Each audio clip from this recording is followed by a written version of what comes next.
Bonjour à toute la communauté libre et riche et bienvenue pour une nouvelle vidéo. Aujourd'hui, nous allons te présenter un concept clé. C'est très certainement le point de départ de tout investissement afin d'atteindre la liberté financière et devenir libre et riche. Nous allons donc par l'intermédiaire de quelques petits trucs et astuces te démontrer petit à petit qu'il est possible d'améliorer sa situation financière et atteindre tous ses objectifs. Toutes ces recommandations sont accessibles à tous et faciles à mettre en place car se basent sur le bon sens et pourtant elles sont bien souvent oubliées. Voici donc une vidéo indispensable dans ta quête à la liberté financière. Aussi, n'hésite pas à donner un like et partager cette vidéo, donc c'est parti.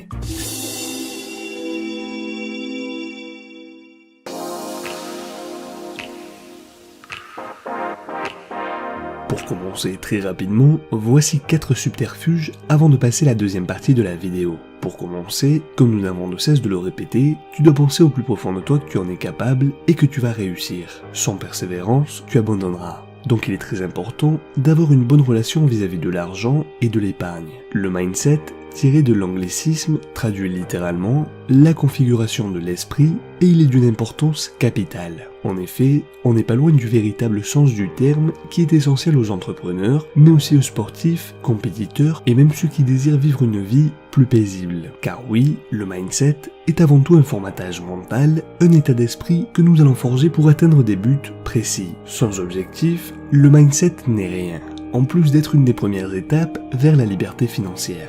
Le deuxième conseil est d'essayer de t'imaginer dans 5, 10, 15, 20 et même 30 ans si tu es plus jeune. Comment te vois-tu? Dans quelle situation économique aimerais-tu te trouver? Compare-la avec ta situation actuelle et note dans un carnet les actions concrètes que tu es prêt à mettre en place pour arriver à ton objectif. En troisième position, comme nous en avions parlé dans la stratégie des 6 comptes, dont tu peux retrouver la vidéo en cliquant sur l'icône qui apparaît en haut à droite de l'écran, il est indispensable de te payer en priorité. Généralement, 10% de tes revenus est relativement facile à épargner. Toutefois, si tu es vraiment en difficulté, ne serait-ce 20 € par mois est déjà un bon début, le principal est d'avoir cet automatisme et pouvoir l'appliquer. Une très bonne stratégie est d'ouvrir un compte bancaire sans frais avec transfert automatique tous les mois. De cette manière, tu n'auras même pas à y penser et cette épargne augmentera au fur et à mesure du temps. Crois-le ou pas, mais cette tactique est redoutable lorsque tu souhaites commencer à épargner et que tu n'as pas l'habitude de mettre de côté régulièrement. Enfin,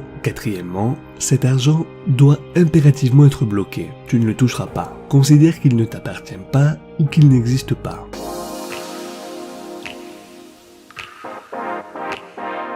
Bien, désormais, après avoir abordé les 4 astuces, il faut te focaliser sur un investissement concret en visant le long terme. Pour t'aider à trouver la meilleure manière d'épargner, je te propose plusieurs solutions en supposant que tu possèdes un capital à faire fructifier. Pour ce faire, plusieurs options traditionnelles s'offrent à toi. Il est question d'investissement à long terme sur une durée approximative de 10, 15, 20 ans minimum. Comme tu peux le voir sur le graphique à l'écran, voici différents actifs avec leur rentabilité respective entre 1802 et 2016. L'horizon temporel est supérieur à 200 ans et bien évidemment, à moins que tu épargnes et investisses pour ta descendance, il est impossible d'investir sur du si long terme. Toutefois, ce graphique, créé par John Bogle, un des meilleurs investisseurs de l'histoire et fondateur notamment de Vanguard Group, l'une des plus grandes institutions financières du monde et créateur des fonds indiciels, voici une classe d'actifs dont notamment le dollar, l'or, les obligations britanniques, les obligations d'État des USA et enfin la bourse. Comme tu l'auras remarqué, peu importe la période choisie,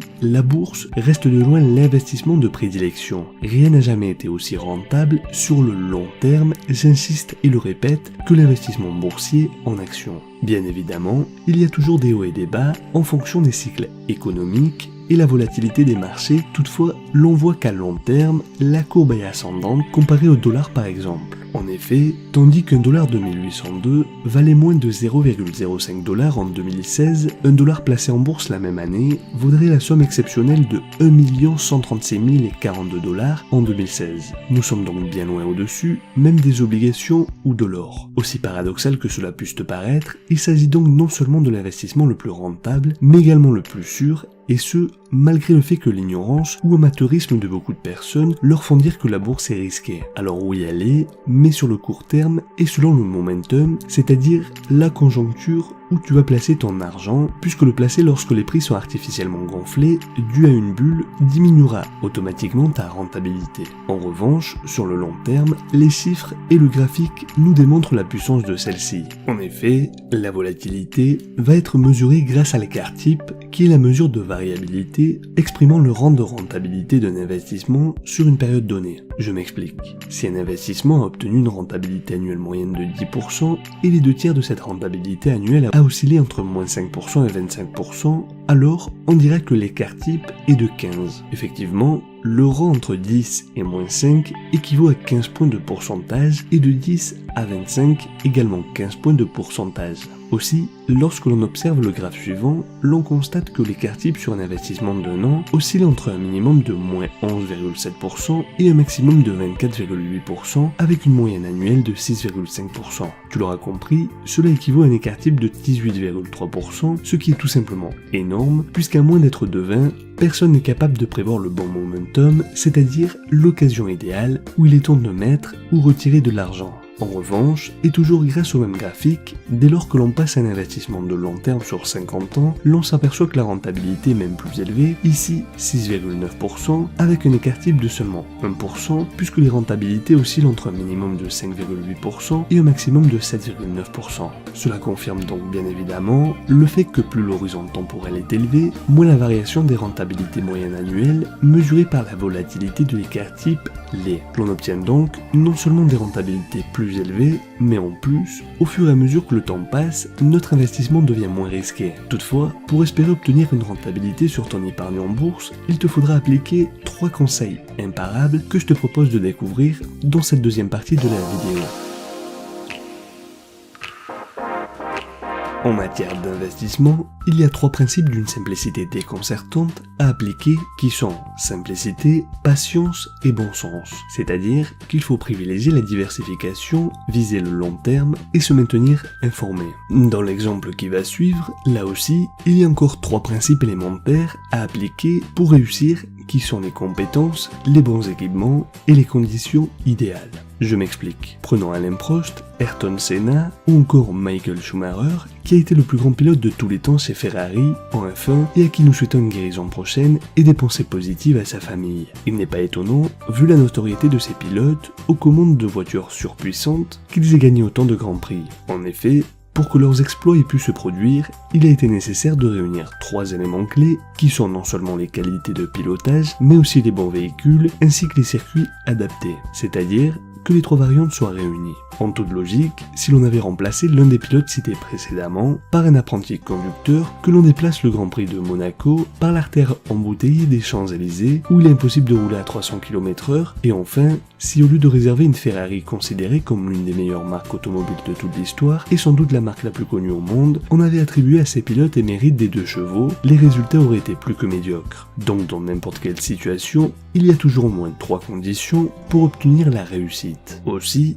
pour améliorer ta condition financière, 3 règles d'or sont à mettre en pratique en reprenant pour référence ce tableau. Au même titre que le coureur automobile a besoin de valeurs sûres pour accéder au titre honorifique, et bien celui qui souhaite obtenir la liberté financière a besoin lui aussi de 3 valeurs sûres qui sont l'information, la diversification et le long terme. Dans les 2 exemples cités, chacun réussira dans son domaine de compétences en appliquant les 3 conseils à viser.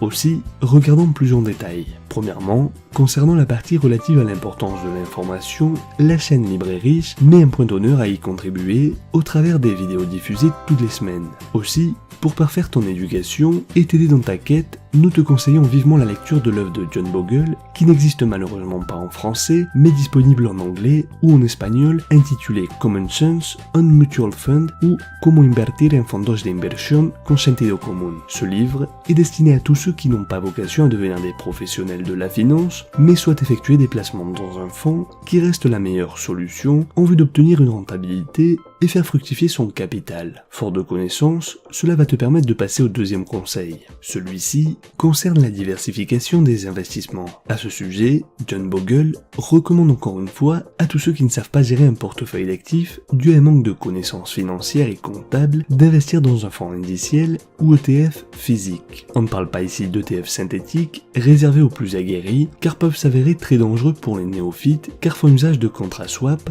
dont nous reparlerons dans une prochaine vidéo. À ce sujet, Michael Burry, vedette du film The Big Short, rendu célèbre par la crise des subprimes car a été l'un des premiers à miser sur l'effondrement du marché immobilier américain pour savoir identifier d'où viendra la prochaine tempête. À ses yeux, l'engouement pour la gestion passive via les ETF synthétiques et autres fonds indiciels peu liquides a toutes les caractéristiques d'une bulle. Toutefois, investir dans un fonds te permettra de diversifier tes investissements. De la même manière, dans le livre de 800 pages que nous venons de te recommander, tu apprendras à bien choisir un fonds, comment faire attention aux commissions, mais également les impôts qui sont extrêmement élevés sur les plus-values et bien plus encore. Enfin, et pour terminer, le troisième conseil est de miser sur le long terme.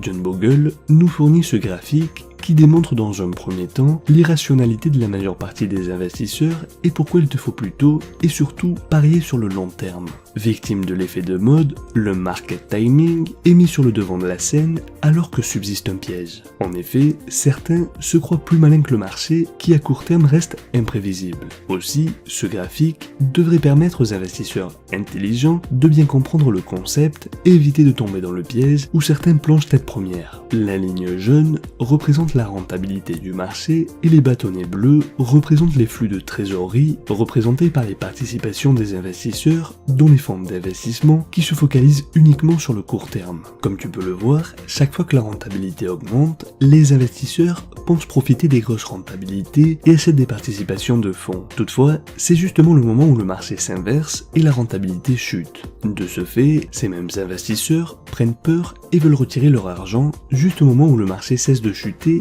et remonte. Autrement dit, les investisseurs peu futés qui se focalisent uniquement sur le court terme se laissent guider par leurs émotions, achètent lorsque les prix sont artificiellement élevés et vendent lorsque les prix chutent. En somme, ils réagissent à l'inverse de ce que l'investisseur intelligent ferait. Warren Buffett est probablement l'investisseur le plus connu au monde. Il est particulièrement connu pour sa méthode d'investissement par la valeur. Cette méthode, dont le principe est d'acheter une action sous-évaluée, a été développée par son mentor Benjamin Graham et ce dernier cherchait des entreprises dont les actions se vendaient à 50% de leur valeur fondamentale. Il conservait ensuite ses titres et si l'action n'avait pas augmenté au bout de 2 ans, il les revendait. Il est donc la démonstration parfaite puisque en effet, dernièrement, il a retiré beaucoup d'argent et a vendu beaucoup d'actions car les cours des marchés sont très élevés et les risques de crise se font de plus en plus présents comme nous en avions parlé dans une vidéo précédente. Il achète donc lorsque la crise tombe, c'est-à-dire là où les actions sont bon marché. On peut donc en déduire que le market timing est donc une grossière erreur. Pour terminer, voici 4 conditions à respecter avec toutefois quelques nuances qui viennent les compléter. La première condition est qu'il te faudra transférer ton argent épargné tous les mois vers ton fonds d'investissement et ce, de manière automatique, sans regarder la bourse, sans te fier à ce que disent les analystes financiers. La deuxième condition est d'arrêter de lire des revues économiques et plus précisément d'éviter de regarder les cotations. Cela peut sembler paradoxal et en contradiction avec tout ce que les pseudo-gourous du net te diront avec leur day trading et autres bêtises du genre. En effet, il faut éviter d'être constamment devant ton écran à regarder comment les cours fluctuent. Car oui, tous les cours fluctuent, que tu le veuilles ou non, tous les jours, je dis bien tous les jours, les cours vont monter et descendre et tu vas penser gagner et perdre de l'argent tous les jours.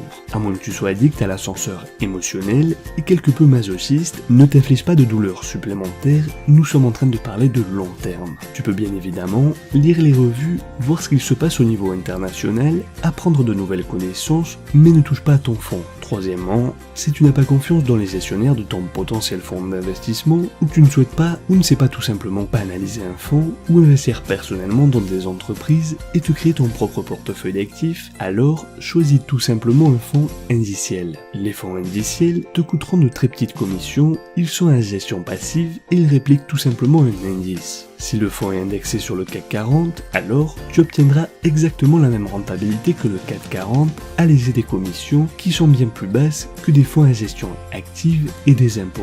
John Bogle, père fondateur de ce genre de fonds, disait notamment que le secret de l'investissement est en définitive qu'il n'y a pas de secret, à savoir que très rares sont ceux capables de battre le marché et encore moins si tu es néophyte.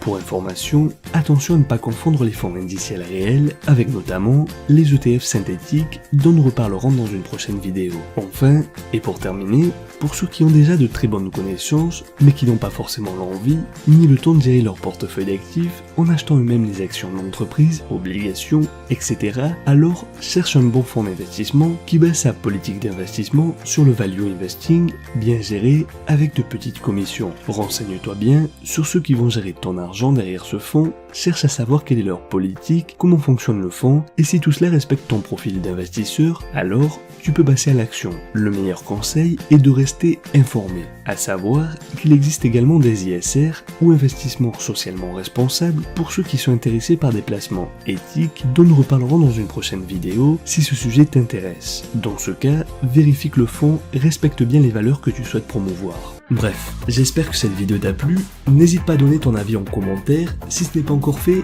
n'hésite pas à donner un like et t'abonner à la chaîne est très important. Active la cloche pour être le premier informé lorsqu'une nouvelle vidéo est publiée. On se retrouve très vite pour une nouvelle vidéo, rappelle-toi que l'on reste en contact sur Facebook et Instagram, et rappelle-toi que la différence entre ce que tu es et ce que tu veux être réside dans ce que tu fais. Deviens libre et riche.